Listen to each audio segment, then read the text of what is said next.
What's up, guys? Daemonxel back with another Glyph guide video. This time, Thorne's Company. They're the fresh, new, legendary group that's out. Well, what glyphs do we put on them? What stats do we focus on?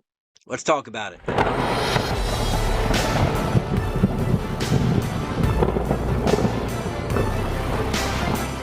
Alright, we're going to start off with the one character I do not have, and that is Thorne's Company.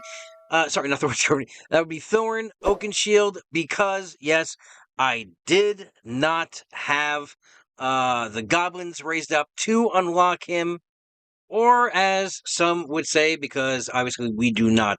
Those of us did not have it. Thorin Oaken Shield. That's right. Proud and stubborn and strong, Thorne Oaken Shield is about to embark for a long journey to the mountains, searching for krakens to extract large bags of worldly currencies from. Yes, his relic is a Visa card. Anyway, that out of the way, let's actually talk about what works best for Thorne. And obviously, because I didn't unlock him, I can't really show you in real time. But the set you really want to use with Thorne is you want to use Bloodlust times 3. That's right. You want to be able, because he does so much damage between all 3 abilities, his basic with 2 hit, his marked and ability, his special 2, where he just slaughters a person and doubles that overwhelm stack. Because he does so much damage, we want him to get 90 turn meter every time he kills someone. And for slots 4, 5, and 6 here, what you are looking for is damage, and focus. We want the focus so we can land the marked, and as well as the other banes that are put on him. But yes, we want the marked to stick. As far as our secondaries are concerned with Thorne, in this order, we want damage, speed, focus, and health. So that's going to set up Thorne. Let's move over to the unofficial legendary, and one of the best plug-and-play characters newly released is Bombar. Now, with Bombar, we are going with Last Stand and Lifestealer. I know you guys talking about Lifestealer. Why you bother putting Lifestealer on? Because no other one really works here. We use him for utility. We want to disrupt. We want to slow. But I will give an alternative once we get through this. So yeah, we want the Lifestealer. Yes, it doesn't do much, but it's the best 2 set that we can use. Yes, you can use Armor Piercer, but we're not really using him for damage more often than not. More often than not, we want the slow to stick, and we want the disrupted to stick. So that's why we're going with Lifestealer, because the other ones they just don't really work well with him. Bloodlust, we're going to leave that on Thorin. So yeah. So Last Stand obviously is an all-around great rune set. Once you drop it to 25%, you're going to get 100% turn meter. You're going to dispel any banes that are on you, and you're going to regain 1 stamina. Hopefully we can use that for that massive slow.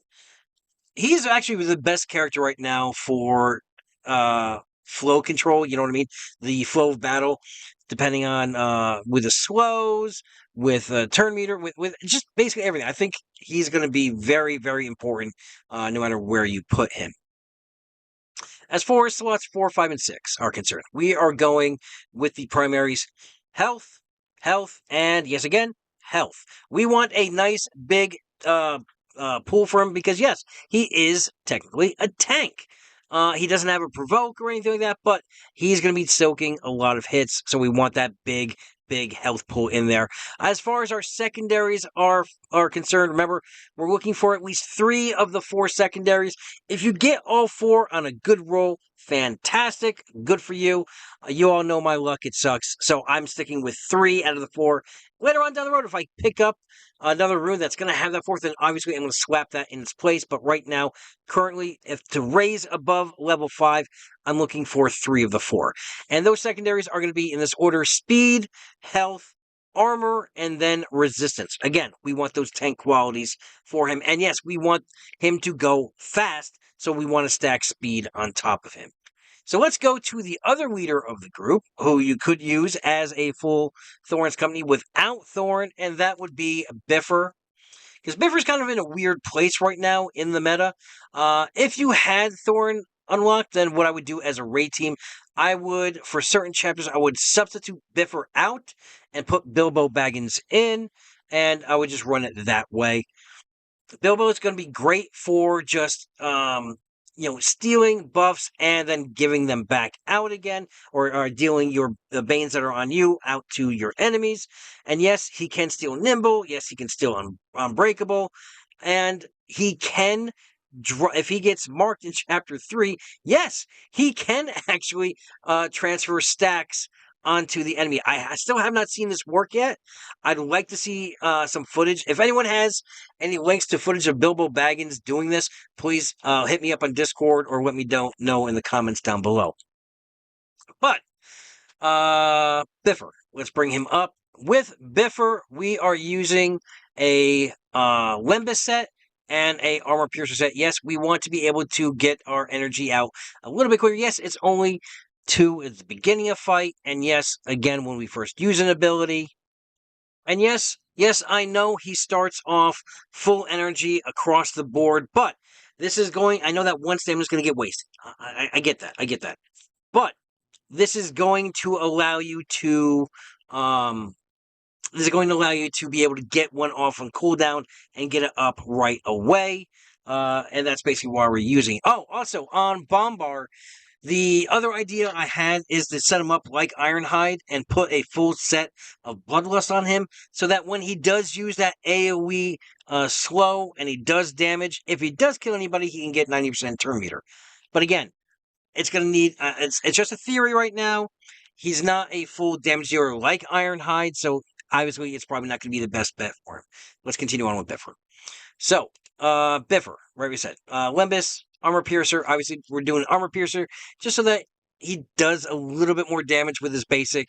And with that, when he throws the jam, I believe that's special 1. Yeah, special 1. So we have a little bit more oomph with that move. The stats you're looking for in slots 4, 5, and 6 are health, and focus, because we want to land those debuffs with that special 1. We want to hit that slow right off the bat. And for our secondaries, we're looking for speed, health, focus, and then block mitigation. This way, if we do take a hit, we kind of just absorb it a bit. So let's move on to our pure damage dealer of the group, and that is Killy. Let me bring him up here. So with Killy, we are actually using a Withering set as well as Armor Piercer. Yes, we want Armor Piercer because he is doing a lot of damage with all 3 moves. But with all 3 moves, we're also putting Banes on him. We're doing that lockout. We're putting a bleed on. And with that, because of his damage, we want that extra 15% true damage to apply when we do hit and land that bait. So that's the theory behind the Withering set on him. And obviously Armor Piercer, so we actually hit a little bit harder. Now the primary stat you're looking for is 2 damage and a focus. Again, we want that focus so we can land that bleed, so we can land that lockout.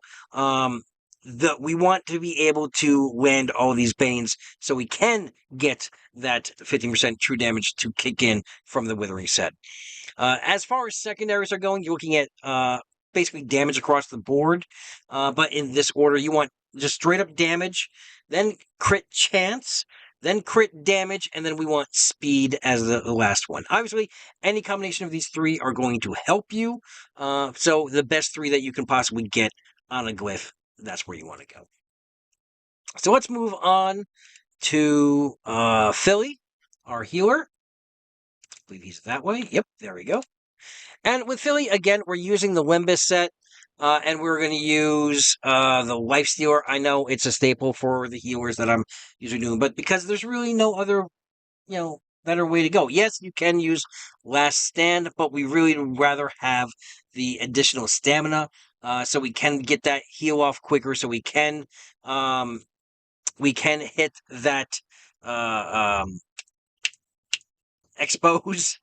And obviously, because we were using the expose, we wanted to land as well. But we are still sticking with the tried and true method of healing because we are healing off our health pool and a percentage, as well as, on top of that, we want health across the board on the bottom. So 3 health.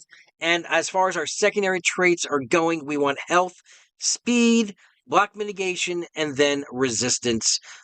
So we're just a little bit sturdier when we take a hit. But yes, we want a nice, huge health pool to get those big heals off. And obviously, we'll limit it so we can get those heals off a little bit faster. Obviously, I know it's only 2. I get it. I still want TG to go back and revisit these and kind of tweak them a little bit. I liked it better when they first announced the limit set, where it was 1 stamina each time you use a specific one. So you would get, 1 at the start of the battle, then 1 on basic, 1 on special 1, and 1 on special 2. So a 4. They changed it down to 2. I'd like to see it, maybe put it up to 3. Give us 3. Meet me midway. So. So sorry, I got a little distracted there. So that leaves us with our 6th member of the group, and that's with Bilbo. Yes, he just came out, I believe, yesterday. And no, I am not. Yes, I bought the 4th star. You guys know me. I usually buy the 4th star on marquees. I have not gotten hors d'oeuvres yet. I'll do that after the holiday because I have another 25 days or so to get it. But long story short, what we're doing with Bilbo is, again, we're using the Limbus set, but we're also using Armor Piercer. The Limbus set so that we can build up that special special 2 faster, so we can steal any buffs that are initially put on our opposing characters.